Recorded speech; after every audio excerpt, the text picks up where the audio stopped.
Writer's block. It can stop you from writing the very first word. You can be sitting there for months thinking, how do I start this chapter? I don't know how everybody else overcomes writer's block, but I know how I did it. And I've published 85 books in 24 countries. I've sold 8 million copies. If you didn't see that video, that's right here. It's just still astounding to me. And so I really had a lot of deadlines that I had to meet. And I dealt with writer's block probably just as frequently as you do. There can be a lot of factors at play with writer's block, and I'm not here to give you a therapy session. I'm just here to give you action tips to take to get out of it. So the number one thing I always did when I had writer's block was I procrastinated. I'm doing anything other than actually writing. And a lot of us have that self-sabotage thing. I have a video that talks about the 3 fears that most, if not all, writers have and how to overcome those. Because for me, a lot of it was fear of failure and then fear of success, and that would drive my procrastination. But you can't do that forever if you have a deadline and an editor waiting for your book. What I would do next is write in new ways. A lot of times when I got stuck, it was the intimidation of that blinking cursor. It's very expectant, right? It's waiting for you to put down some brilliant words.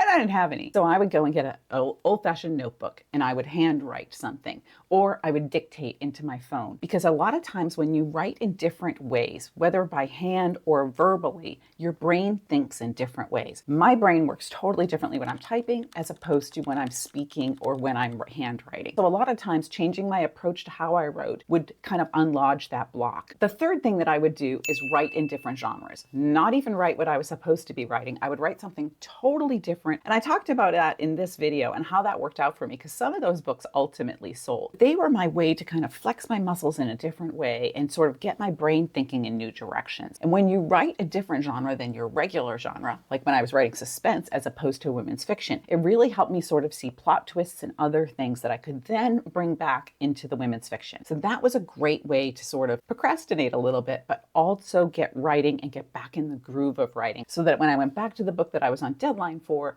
I would be more energized and ready to go. The fourth tip that I have, I think, is something that's very underrated. When I first started out writing, I didn't have a support system. I didn't have writing friends. I didn't have anybody that was standing around saying, you're a great writer, go for it. It was just me. There was a lot of times when it was really easy to do anything other than write, particularly when I was getting rejected a lot. So what I did was I built a community. I met a writer at a grocery store signing. This was Mildred Riley, who has since passed, which is very sad.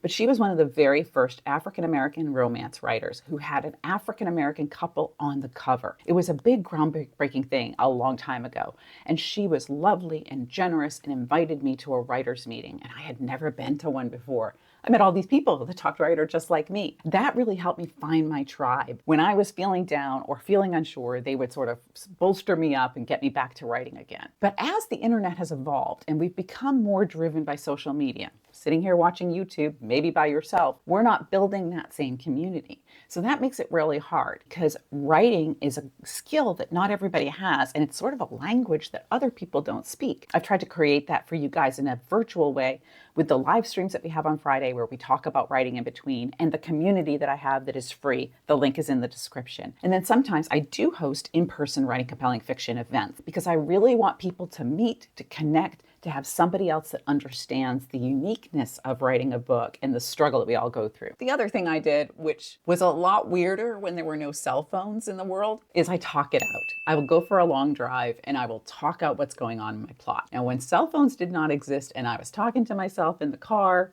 that looked a little weird. But I would literally talk my plot out aloud and talk through my characters and ask them questions. Long drive or doing the dishes and just talking it out can make a big difference in getting you past a block. And the last tip is the easiest tip and the most obvious, but the one lots of people don't do. Just write. And I know that seems so counterintuitive. You're saying, but I'm blocked. I don't know what to write.